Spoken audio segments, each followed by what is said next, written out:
I'm Bret Baier. Breaking tonight, President Trump just finished speaking with reporters on his way to a rally in Mississippi, saying you can't impeach a president who did nothing wrong. He also touted record highs on Wall Street and the low unemployment numbers. The president may take his case to the American people directly. He's considering having an FDR-style fireside chat where he reads the transcript of that phone call with the Ukrainian president.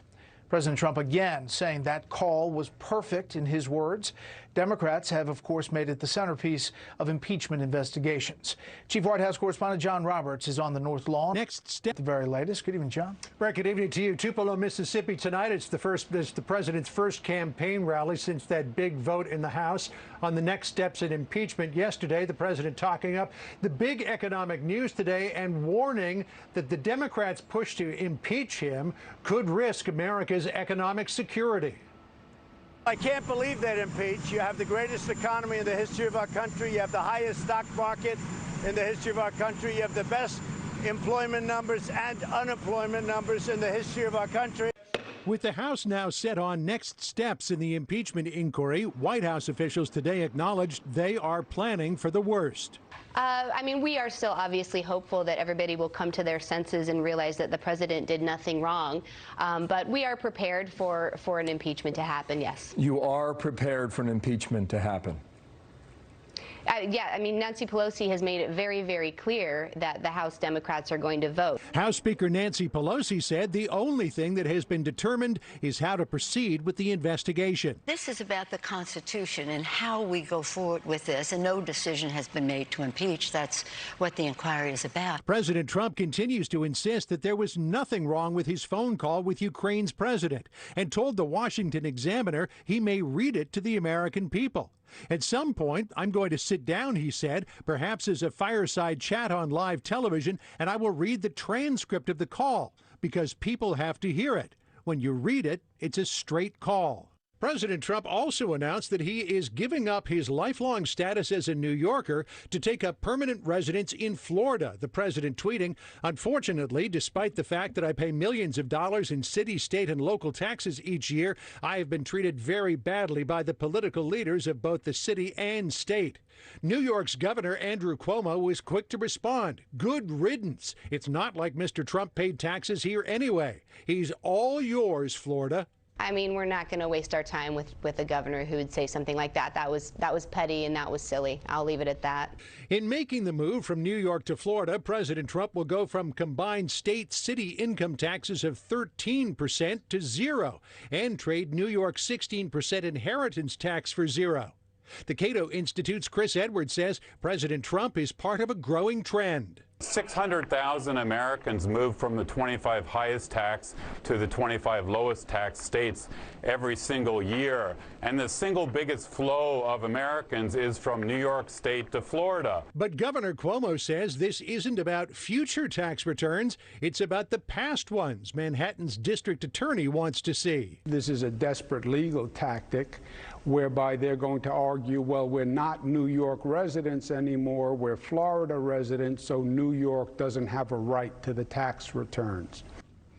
Just before leaving the White House, series of tweets, actually, the president ripped Cuomo and New York Mayor Bill de Blasio, saying that New York State and city has started to deteriorate and that great leaders would work with the U.S. president to help both prosper. Brett? More on this with the panel. John Roberts live on the North Lawn. John, thanks. Also breaking tonight, the Democratic field is shrinking once again with another candidate announcing the end of his campaign. Correspondent Peter Ducey has the details on the failed presidential run for Beto O'Rourke. Good evening, Peter. Good evening, Brett. Beto O'Rourke's signature proposal was a mandatory buyback of assault weapons, but now he's heading home to El Paso, writing tonight, though it is difficult to accept, it is clear to me now that this campaign does not have the means to move forward successfully. My service to the country will not be as a candidate or as the nominee. O'Rourke also came up short last year in a challenge to Texas Senator Ted Cruz, and President Trump has already heard about his dropping out tonight, tweeting, "Oh no, Beto just dropped out of the race for president despite him saying he was born for this. I don't think so." And now, Brett, he is out of it. One less candidate there. Peter, Senator Elizabeth Warren, very much in it, is a presidential candidate known for detailed plans. But the specifics of this Medicare for All plan has been really lacking until today. The cost behind her proposal, just under $52 trillion over the next 10 years. $52 trillion with a T. And for context, that's more than double the entire national debt, which now sits at about $22 trillion and climbing. The campaign says it will be paid for by tax increases as well as a combination of existing federal and state spending on Medicare and Medicaid. But what about the math on that? What can you tell us about it? There's a political calculation too, Brett. Elizabeth Warren is trying to keep rising in the polls with a bet that nobody in the country wants to keep their private health insurance. Elizabeth Warren wants Medicare for all 331 million Americans, or $52 trillion. We need to be an America that dreams big. She's also elaborating on her admission this week that this plan could cost 2 million Americans their jobs. Some of the people currently working in health insurance will work in other parts of insurance, and life insurance and auto insurance and car insurance. Some will work for Medicaid. For months, Warren has been avoiding answering a straightforward question about funding Medicare for all. Would middle-class taxes go up with your health care plan? Middle-class families would pay less on health care. Now, she's decided middle-class taxes won't go up. The White House isn't buying it. Let's be very clear. It is the middle class who would have to pay the extra $100 billion or more to finance this kind of socialist government takeover of health care.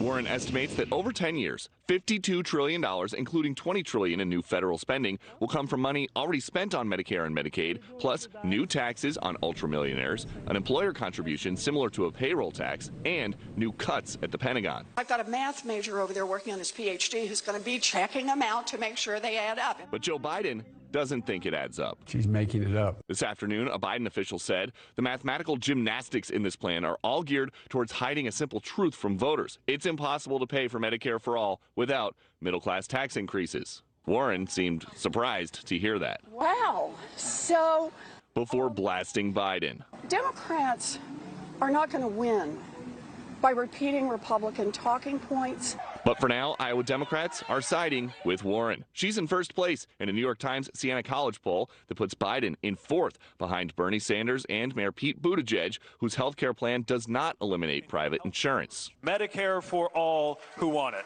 Warren's Medicare for all plan costs about $20 trillion more than the proposal by Bernie Sanders, the progressive pioneer on this issue and friend of Warren, who apparently was not consulted. I've called him, but he hasn't returned my call yet.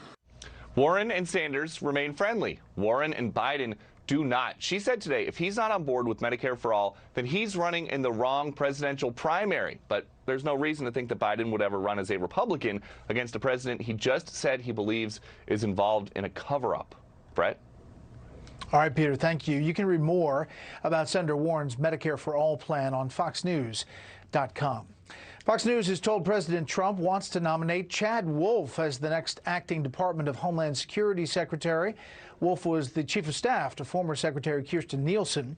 Outgoing acting DHS Secretary Kevin McAleenan was supposed to leave the post yesterday, but now will remain until a successor is picked.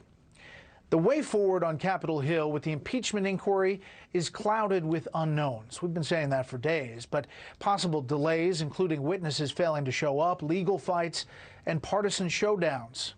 Plus, party leaders are weighing the political implications ahead of the 2020 election. Chief Congressional Correspondent Mike Emanuel looks at the impeachment calendar ahead.